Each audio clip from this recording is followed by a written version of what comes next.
conditional probability and marginal probability.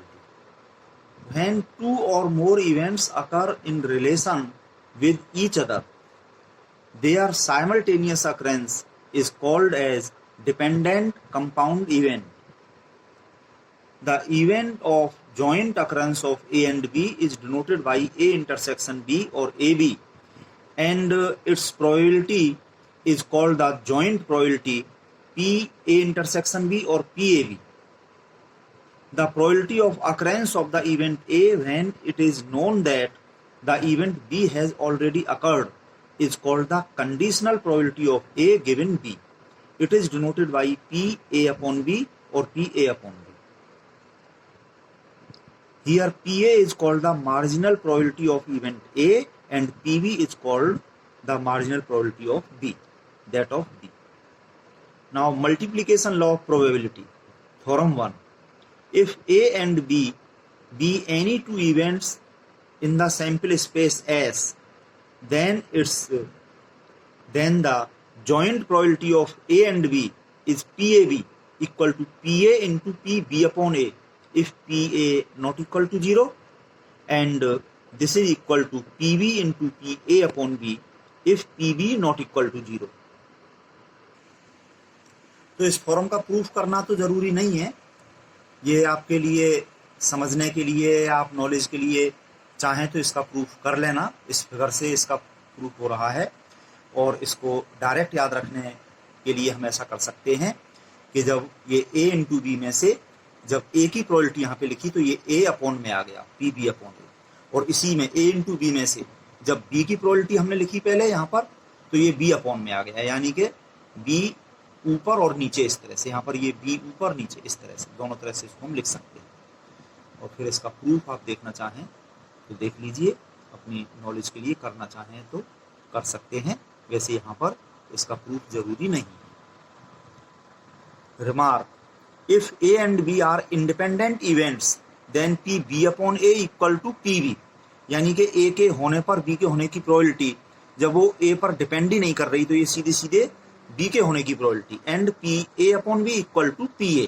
Similarly so PA into B जो कि ये theorem है हमारी, यहाँ पे देखो ये देख लीजिए कि PAB इक्वल टू ये जो है PB इंटू ये PA अपॉन B हो गया PA के बराबर, तो PB इंटू PA या PA इंटू PB ये हो गया.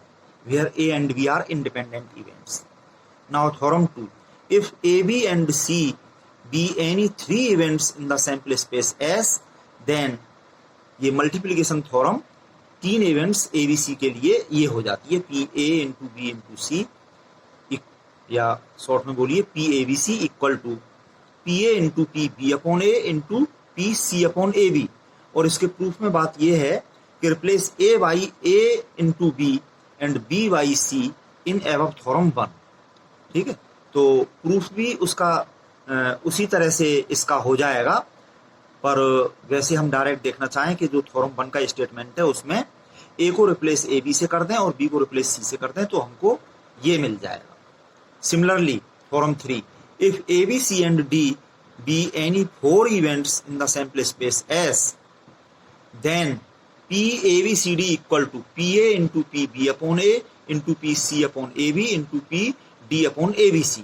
और इसके प्रूफ के लिए भी replace A by AB, B by C and C by D in above theorem 2. तो इससे हमको ये मिल जाएगा. Remark. Similarly, we can write the multiplication theorem for k events, गिनती में k events a1, a2 dot dot ak in the sample space S. ठीक है, जिस तरह से 2 से 3 के लिए लिखा फिर 4 के लिए लिख लिया, इसी तरह से k events के लिए भी हम लिख सकते हैं. और इसी में particular case if a1, a2 dot dot up to ak are k independent events in sample space S, then pa1, a2 dot dot ak equal to pa1 into pa2 into dot dot PAK. ठीक है. Now properties of conditional probability. For events A, B, C in sample space S, we have following properties. Number 1. If B is subset of A, then PA upon B equal to 1. ठीक है, तो इनके proof भी यहाँ पे बताए गए हैं जो कि जरूरी नहीं है, आप इनको देख सकते हैं। Property number 2, if A subset B then P A upon B greater than equal to P A. Number 3, if A and B are mutually exclusive events then P A upon B equal to P B upon A equal to 0, ये दोनों equal to 0। Number 4, if P A greater than P B then P A upon B greater than P B upon A. Number 5, if A is subset of B, then P A upon C less than or equal to P B upon C। तो इनके proof आप देखना चाहें तो knowledge के लिए देख सकते हैं, नहीं तो ये प्रॉपर्टी डायरेक्ट यूज कर सकते हैं। Some deductions from theorems on probabilities.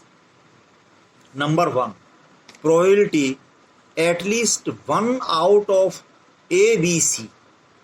ठीक है, ए बी सी यहाँ पर 3 इवेंट्स हैं, इनमें से कम एक के होने की probability equal to 1 minus probability none of these occurs equal to 1 minus P A bar B bar C bar, यानी ए बी सी के कंप्लीमेंट्स के मल्टीप्लीकेशन की प्रोबेबिलिटी, और this equal to 1 minus P A bar into P B bar into P C bar, ये हो जाएगा। If P1 P2 dot dot up to Pn are probabilities of n independent events then probability P of occurrence of at least one of these n events is given by P equal to, इसको तो P लिख दिया, और यहाँ पर जिस तरह से ये 3 थे A B C, इस तरह से यहाँ पर ये गिनती में n हो गए, तो ये 1 माइनस ये P A बार की जगह पे हो गया 1 माइनस P1, और इसी तरह से आगे 1 minus P2 dot dot 1 minus Pn हो गया।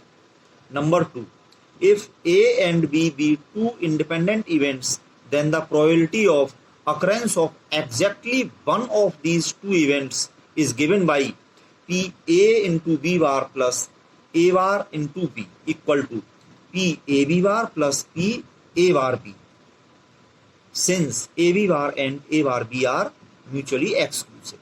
और फिर ये मल्टीप्लीकेशन थ्योरम से हो जाएगा, this equal to P A into P B bar plus ये P A bar into P B, और इसमें पी बी बार की जगह 1 माइनस पी बी रख लें और पी ए बार की जगह 1 माइनस पी ए रख लें, तो ये कैलकुलेट होकर P A plus P B minus 2 P A into P B हो जाएगा, और फिर यहाँ पे ये P A into P B हो जाएगा पी ए बी के बराबर, तो इसको फिर हमने ऐसा लिख लिया। If A and B are independent events then A and B bar are also independent events, and इसी तरह से A bar and B bar are also independent events, इसी केस में अगली property number 4। Now 5, if A, B, C are independent events, then A union B and C are also independent events। Number 6, if A, B and C are pairwise independent events and A is independent of B union C, then A, B and C are mutually independent। ठीक है, ये pairwise independent है, यानी कि ए और B आपस में independent हो गए, बी और सी इंडिपेंडेंट हो गए, ए और सी इंडिपेंडेंट हो गए, तो ये हो गया। Number 7, by multiplication theorem of probability we have P A upon B equal to P B upon A into P A upon P B, क्योंकि इस पी बी को हम इधर ले जाएं तो ये भी पी ए बी के बराबर है और ये भी पी ए बी के बराबर है, तो ये हो जाता है जैसा कि मल्टीप्लीकेशन थ्योरम में हमने लिखा। Thus if the conditional probability P B upon A is known, अगर ये P B upon A known है, then its inverse probability P A upon B यहाँ पर हम फाइंड आउट कर सकते हैं, then its inverse conditional probability P A upon B can be found. Now partition of sample space, if S is a set of A1 A2 dot dot AN, ये n events B such that कि इन सब का A1 A2 dot dot to AN इन सब का union sample space S हो जाए, जैसा कि यहाँ पे फिगर में देख लीजिए, ये A1 A2 A3 A4 dot dot to AN इन सबको मिला करके सैंपल स्पेस S बन रहा है, इन सबका union, and AI intersection AJ equal to 5 for I not equal to J, यानी कि ये सभी A1 A2 dot dot to AN ये सभी डिसजॉइंट हैं, म्यूचुअली एक्सक्लूसिव हैं, इनमें कॉमन कुछ भी नहीं है, जैसा कि इस फिगर में देख लीजिए। Then S equal to this, ये जो है S equal to A1 A2 dot dot AN defines a partition of S तो इस सैंपल स्पेस एस का ये पार्टीशन हो जाता है। अब इसी पार्टीशन में हम आगे दो चीजें बताने जा रहे हैं। पहले तो ये टोटल प्रोबेबिलिटी थ्योरम और बेज रूल और रूल ऑफ एलिमिनेशन, यही चीज जो ऊपर बताइए पार्टीशन में वही है यहाँ पर। If A1 A2 dot dot AN are mutually exclusive events whose union is the sample space S and A is, देखो यहां तक तो बात वही है जो ऊपर बताई थी, पार्टीशन हो गया ये। उसके बाद and A is any event in S, then ये चीज अभी इस फिगर में हम देख लेते हैं। जैसी ऊपर फिगर थी ये वही फिगर है, सब कुछ वही है, पार्टीशन उस तरह से। और फिर यहाँ पर एक इवेंट ये हमने A ले ली है, जो ये A1 A2 dot dot up to AN थे, इनमें से किसी का भी कितना भी पार्ट इस इवेंट A के अंदर आ सकता है, जरूरी नहीं है सबका आए, कुछ का आ जाए, किसी का कम आए, किसी का ज्यादा आए, इस तरह से कोई भी इवेंट ए ले ली है यहाँ पर। तो then probability of this event A, ठीक है, A is any event in S, इस एस के अंदर कोई भी इवेंट ए है, तो इस ए की प्रोबेबिलिटी ये हो गई यहाँ पर, this equal to P A into A1 plus P A into A2 plus dot dot P A into AN, और इसको हम समेशन में लिखते हैं, this equal to sigma I equal to 1 to n P A into AI। और फिर यहाँ पर मल्टीप्लीकेशन थ्योरम से इसको हम कर सकते हैं, ये P A1 into P A upon A1 जो हम यहाँ पे लिख लेते हैं वो फिर यहाँ पे अपॉन में आ जाता है, प्लस इसी तरह से P A2 into P A upon A2 plus dot dot P AN into P A upon AN, और फिर इसको हम समेशन में इस तरह से लिख सकते हैं, sigma equal to 1 to n P AI into P A upon AI। इसको हम डायरेक्ट यहाँ से भी लिख सकते थे मल्टीप्लीकेशन लॉ लगा के, this equal to sigma P AI into P A upon AI। तो ये बेज रूल या टोटल प्रोबेबिलिटी थ्योरम है, इसका प्रूफ आप देखना चाहें तो यहाँ पे देख सकते हैं। वैसे यहाँ पर इसका प्रूफ करना बिल्कुल भी जरूरी नहीं है, फिर भी मैंने यहाँ पे किया हुआ है, तो आप चाहें तो इसको अपनी नॉलेज के लिए या समझने के लिए इसको आप कर सकते हैं। ये यहाँ से चलते हुए अगले पेज पे जा रहा है, मैं अभी आपको दिखा देता हूँ। तो इसका प्रूफ आप देखना चाहें तो पूरा इसको देख लीजिए। ये चलते हुए यहाँ पर अगेन इसमें मल्टीप्लिकेशन लॉ यूज करते हुए पी ए इक्वल टू ये इतना यहाँ पर ये प्रूफ, और बिल्कुल सिमिलरली इससे आगे की बस इससे जितना हमने इसमें किया है इससे बस थोड़ा सा ही आगे ये है बेस थ्योरम और theorem of probability of causes और इनवर्स प्रोबेबिलिटी, इसका स्टेटमेंट वही चीज है इसमें भी partition. If A1 A2 dot dot AN are mutually exclusive events whose union is the sample space S, तो वही चीज हो गई है, ये पार्टीशन हो गया सैंपल स्पेस S का। And A is any event in S then this, इसमें भी देखो वही फिगर है बिल्कुल, ये सैंपल स्पेस S का ये पार्टीशन हो गया A1 A2 dot dot AN करके इवेंट्स, और इस S के अंदर कोई भी इवेंट A ली गई है।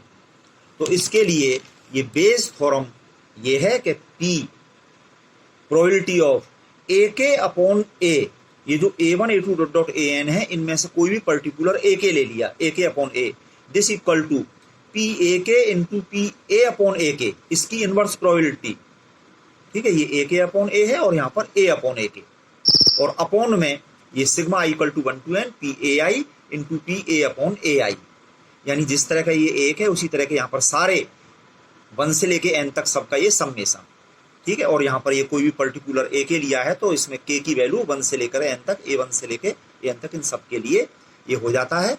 इसका प्रूफ आप देखना चाहें तो यहाँ पे देख सकते हैं, करना जरूरी नहीं है, मैंने यहाँ पे किया हुआ है, तो अपनी नॉलेज के लिए समझने के लिए इसका प्रूफ चाहें तो कर सकते हैं।